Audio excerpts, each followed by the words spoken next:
Hello, my name is John Valdez. I am with UC Riverside, the Alpha Center at UC Riverside, and tomorrow's Teachers in Science and Mathematics at UC Riverside. Today we're doing a distance versus time activity. We're going to have 4 students in the activity. The first student is in charge of this tire right here. The second student is in charge of measuring the time. They're going to have a timer and they're going to measure it. The third student actually is in charge of measuring the distance the tire moves, and the last student is in charge of writing the data all down in the booklet that they're going to be receiving. So what's going to happen here is we have 3 different surfaces, and they're going to let this tire go and have it roll down this surface and see how far it goes versus the amount of time it takes to get there. They're going to do this a total of 6 times, 2 for each surface.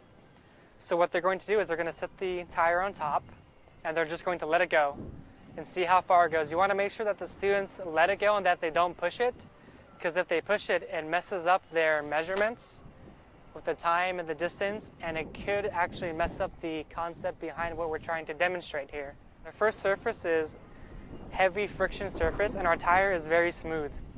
So since it's a friction versus a smooth surface, the tire will grip on very nicely to the surface, and it will roll down and go the furthest in the shortest amount of time.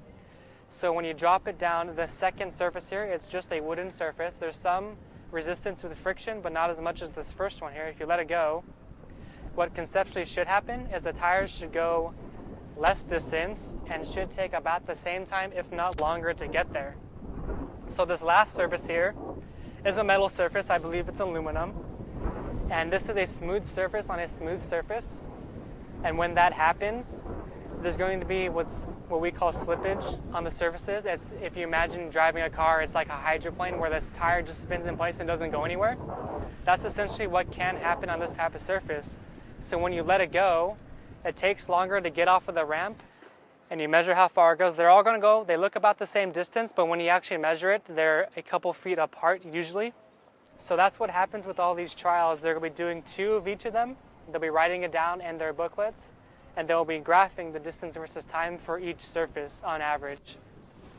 So once again, conceptually, this far left one, or right depending on your orientation, should go the furthest. The middle one should be about the middle, and this last one should be the shortest distance. Well, thank you for watching. I hope this helped.